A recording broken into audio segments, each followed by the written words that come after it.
conta como e quando você começou a carreira como dublador. Começou quando eu era pequeno, que aconteceu o seguinte, o meu pai, ele trabalhou por muitos anos como locutor de rádio, em São Paulo ele trabalhou na Antena 1 e daí ele foi pra Rádio Cultura, em Jales, ele trabalhou um monte de rádio, AM, FM, e aí ele foi pro interior de São Paulo, onde ele conheceu minha mãe, depois ele foi trabalhar em outras áreas, mas ele ainda gostava muito de trabalhar com estúdio, com a voz, então ele abriu um estúdio de locução comercial em São José dos Campos, pertinho de Jacareí, que é onde eu nasci, onde a gente morava. E aí eu aprendi a ler muito cedo e teve um dia que o meu pai precisou de uma criança para fazer um comercial e ele usou a minha voz. E aí ele gostou, eu achei legal e a gente continuou fazendo isso e os meus pais viram que eu gostava do ambiente de estúdio, eu levava jeito para coisa e eles decidiram levar adiante.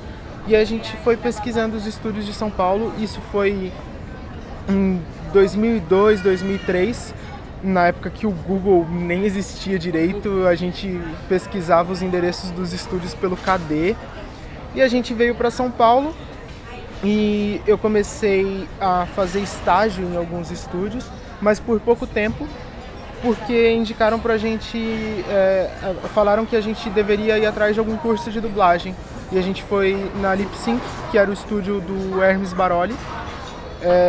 E eles tinham curso de dublagem lá, só que era só para adulto. E aí eles decidiram, por minha causa, criar uma turma infantil. E aí eu fiz um curso de dublagem para crianças e aí eu continuei dublando até hoje. Entendi. E me conta um pouquinho sobre os personagens que você já fez. Pode ser os principais só. O personagem, acho, mais conhecido que eu fiz foi o Pablo dos Backyardigans, que muita criança adora e muita gente mais velha também, ou porque cresceu assistindo, ou porque tem criança pequena em casa e acaba assistindo. Na mesma época, mais ou menos, um pouco antes, na verdade, eu dublei o Lazy Town, que fez bastante sucesso também. De coisa mais recente, eu dublei Power Rangers Dino Charge, eu dublei uma série da Nickelodeon chamada Brilhante Vitória, e também um trabalho mais recente que é bem legal, um desenho chamado Yokai Watch. Entendi. E como é que é, tipo, pra você, esse universo aqui no Brasil da dublagem? Como é que você vive ele? Ele é muito difícil? Então, é um mercado que em alguns aspectos ele é bem fechado, em outros ele é bem aberto, porque a pessoa... muita gente tem uma ideia de que para você dublar você precisa ou ter uma voz muito bonita ou saber fazer várias vozes. Isso não é verdade. Se você tiver uma voz muito bonita, bacana, se você conseguir fazer ótimo também, mas isso não é essencial. Eu comecei a dublar numa época que poucas crianças estavam dublando. As poucas crianças elas estavam envelhecendo. Então, da turma do curso que eu fiz, eram 9 alunos, 4 continuam dublando até hoje. Eu, a Flora Paulita, a Agatha Paulita, a irmã dela, e a Tessa Morim, que faz bastante cinema e tudo mais. Ela trabalha bastante fora da dublagem também. E assim, um menino e 3 meninas. Não tinha mais nenhum menino na minha idade. O único menino que tinha na minha idade era o Thiago Keppenmeier e ele estava mudando de voz já. Então eu peguei muito trabalho.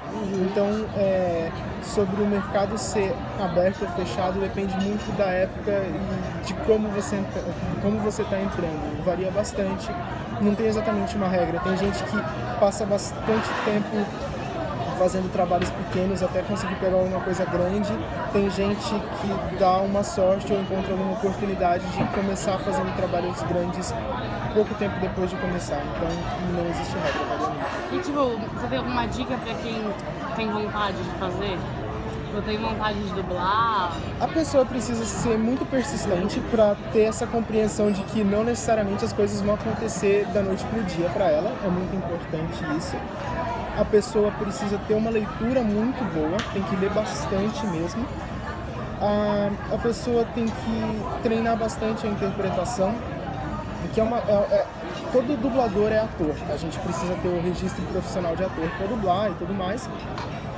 Mas a dublagem é um braço da atuação muito diferente dos outros. Então, se um cara vai atuar no teatro, é de um jeito. Se o cara vai atuar na TV, é de outro jeito. Se ele vai atuar no cinema, é outro jeito. São linguagens muito diferentes.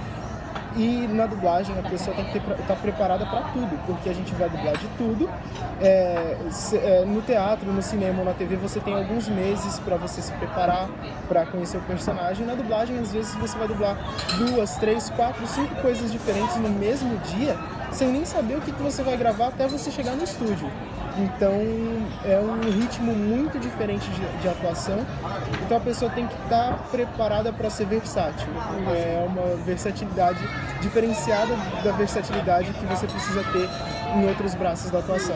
Não é à toa que alguns dubladores eles fazem teatro e vão muito bem, ou fazem TV e vão muito bem, às vezes até cinema e vão muito bem, mas não necessariamente algum ator de TV ou de cinema, quando vai trabalhar com dublagem, faz um trabalho tão legal assim, ou com tanta facilidade, porque, geralmente eles pegam algum ator famoso que nunca entrou num estúdio de dublagem e não colocam o cara para fazer a coisa mais simples do mundo, colocam o cara para fazer um personagem grande, para estrelar o filme, para usar isso para fins de publicidade, marketing sobre aquela produção. E não é assim que funciona. A pessoa, quando ela começa a dublar, independentemente do tempo que ela vai demorar para fazer um trabalho grande, ela precisa fazer coisinhas pequenas para pegar o ritmo, para desenvolver essa versatilidade. Então, se a pessoa chega logo de cara estrelando alguma coisa grande, não necessariamente o resultado vai ser uma coisa maravilhosa. Sim. E como que acontece essa escolha? Tipo, por exemplo, quando é um ator que vai fazer um personagem, aí acho que o diretor pensa, né? Tipo, queria que tal cara fizesse. Mas entre vocês, entre só dubladores mesmo, que não são atores famosos, que são chamados, como é que ocorre essa escolha pro personagem? Varia também de produção para produção e de estúdio para estúdio. Alguns estúdios têm coordenadores artísticos que escolhem as vozes para os personagens, e em outros são os diretores de cada projeto que vão escolher as vozes. E também existem alguns projetos, geralmente séries de TV de bastante alcance ou filmes para cinema, que o cliente pede teste. Aí o estúdio vai lá, escolhe uma quantidade, algumas opções, geralmente 3 ou 5, depende do projeto, manda para o cliente, aí o cliente que escolhe. Entendi. E desses que você fez, qual você mais gostou de dublar? Então, eu costumo me divertir com tudo que eu faço, mesmo quando é alguma coisa que eu não assistiria. Mesmo quando é alguma coisa que eu não sou o público-alvo, eu costumo me divertir bastante. Quando eu dublei Backyardigans, eu tinha uns 12 anos mais ou menos, eu ainda achava legal. Então, eu acho que eu gostei muito de gravar Backyardigans, porque era uma coisa que me agradava como criança na época, e também porque foi um trabalho muito importante pra mim, que eu acho que foi o trabalho mais reconhecido que eu fiz. Então, eu tenho muito carinho por Backyardigans até hoje. E eu gostei muito também de dublar Power Rangers, porque eu acho que não existe ninguém com 30 anos ou menos que não tenha sonhado em algum momento da vida em ser um Ranger. E aí foi muita emoção quando eu fiz o teste para dublar o Ranger Vermelho do Dino Charge, e aí quando chegou o resultado eu fiquei muito feliz. Na verdade eu fiquei sem reação, porque desde pequeno chegava lá na escola, no recreio, vamos brincar de Power Rangers. Então todo mundo queria ser o Ranger Vermelho, e aí chegou um dia que eu era o Ranger Vermelho, então foi muito, muito legal mesmo. É isso. E você falou um pouco agora, eu tinha uma pergunta pra isso mesmo. Como é que é a diferença entre dublar, por exemplo, o Power Ranger, que é um público, é um estilo de desenho totalmente diferente do Pablo do Backyardigans? Tipo, qual é a diferença pra você, dublador, nesses estilos, sabe? Sobre esses exemplos especificamente que você falou... Pode ser musical também, é que eu queria... Sim, é muito curioso que entra naquilo que eu falei de cada trabalho ser muito diferente e você precisar exercitar sua versatilidade. Power Rangers é uma das coisas mais tranquilas de se dublar, porque nas cenas que eles estão sem máscaras, dificilmente tem algum diálogo muito complicado. Na maior parte do tempo eles estão de máscara e estão só gritando coisas e golpes que são sempre iguais em todos os episódios. Backyardigans, tudo bem que era uma animação mais simples, porque era o começo ali da animação 3D para televisão, mas mesmo assim era uma animação bem feitinha e a gente precisava ter um cuidado bem grande com o movimento labial ali, porque era muito bem feito. É diferente de alguns desenhos animados dos anos 90, que o movimento labial era totalmente aleatório e você não tinha que ter uma preocupação tão grande com isso, até porque não ia fazer a menor diferença no fim das contas. Lazy Town foi uma maluquice e até hoje foi um dos trabalhos que eu considero mais complicados que eu já fiz, porque é uma produção, se eu não me engano, islandesa e os atores estavam gravando em inglês e eu dublava o Zig, que era um dos bonecos, eram marionetes, eram fantoches, eram bonecos bem estranhos e eles eram manipulados por islandeses, então tipo eram bonequeiros islandeses manipulando a boca de um boneco que tinha que estar falando inglês, então os movimentos não eram nem um pouco intuitivos, que tinha esse tipo de preocupação. Outro tipo de preocupação além do movimento labial é o tom que você vai falar, porque em Power Rangers tudo é bem pra cima, tudo gritado, Backyardigans é tudo meio cantadinho também, não só as músicas, mas a interpretação era um negócio todo desenhadinho para ficar clara a ideia para as crianças. Lazy Town também era um negócio mais exagerado, e você vai lá e pega um filme, um longa-metragem, que é uma linguagem totalmente diferente, um drama, todo mundo falando mais baixo, sem interpretações super desenhadas, é tudo mais linear, não necessariamente lido, mas tudo muito menor e mais contido. E você tem que estar preparado para sair de um estúdio e entrar em outro e mudar totalmente a energia que você está trabalhando no negócio.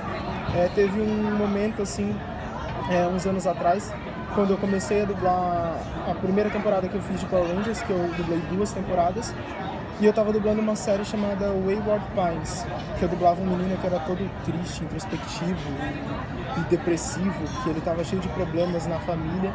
E aí minha mãe foi lá e ela assistiu um trechinho do Power Rangers e ela assistiu um trechinho do Wayward Pines e ela falou: filho, não parece, assim, são coisas totalmente diferentes, nenhuma delas parece com você.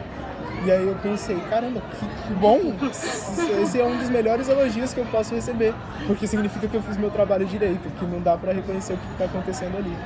Então, essas são algumas das diferenças que você sente e que você tem que se preocupar para fazer trabalhos diferentes.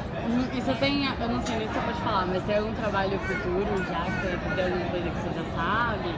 Então, geralmente a gente não sabe com muita antecedência o que a gente vai fazer e na maioria dos casos tem um certo sigilo das coisas que a gente está fazendo agora. Por isso que eu falei que eu não sei nem se pode. Mas eu não sei quando que esse trabalho vai sair. Eu dirigi essa semana, eu acho que até o trabalho sair provavelmente já vai estar rolando. Eu dirigi essa semana a dublagem daquele filme Eu, Tônia, que estava no cinema um tempo atrás, ou ainda está no cinema, não sei. Que vai pro Telecine e posteriormente pra Globo, e foi muito legal. Eu não dublei ninguém, eu só dirigi a dublagem, mas foi um trabalho bem bacana. Teve um grau de complexidade ali envolvido, porque é muito personagem, o filme tem uma edição bem maluca e bem complexa, então foi um desafio legal como diretor de dublagem, mas foi uma experiência bem divertida. Eu gostei muito do resultado e espero que todo mundo goste também de assistir o filme. Se caso, tipo, eu for postar isso antes, eu for. Mas provavelmente já vai estar disponível. Tá? Beleza. E uma última pergunta. Qual você acha que é a maior dificuldade para dublagem aqui no Brasil? Tanto como dublador como diretor de dublagem, né? Você tem as duas visões? Então, eu acho que a forma como as pessoas, como o próprio mercado de dublagem enxerga a si mesmo. Porque se você for comparar, as distribuidoras, elas pagam um valor para dublagem na Espanha, para a Alemanha, para vários países, e pagam um valor diferente para o Brasil. Varia de lugar para lugar. E a dublagem acaba sendo bem mais barato no Brasil. E eu não sei se isso é exatamente justo, porque se você dubla um filme em alemão, é um público assim que vai assistir aquele filme dublado. E se você dubla um filme em português brasileiro, é um público assim que vai assistir aquilo. A dublagem brasileira é considerada por muita gente que entende do assunto como uma das melhores dublagens do mundo. E assim, a gente tem milhões de deficientes visuais, tem milhões de idosos que não têm reflexos rápidos para assistir um filme com legenda. tem muitas crianças em fase de alfabetização, tem muitos adultos que são analfabetos e não é porque eles são analfabetos que eles não têm o direito de consumir um filme. E tem muita gente que gosta de dublagem, que é fã de dublagem, que prefere assistir um filme falado no seu próprio idioma. Então a dublagem é consumida por muita gente, tem muita gente que precisa da dublagem, e eu não sei se o mercado do audiovisual enxerga dessa forma a dublagem como uma ferramenta de localização e também de inclusão. Então eu acho que a dublagem tem esse problema, e que inclusive é um problema de certa forma interno da dublagem. A forma como o mercado da dublagem se enxerga e a forma como o mercado do audiovisual que está relacionado à dublagem enxerga a dublagem. Muita gente que trabalha com cinema, com arte, acaba considerando a dublagem como uma arte menor, sendo que não tem como você dizer que é um trabalho pequeno ou insignificante quando tanta gente depende da dublagem, quanta gente gosta de dublagem, o quanto a dublagem é importante para tanta gente assim. Então, acho que é uma coisa que precisa melhorar na dublagem. Entendi.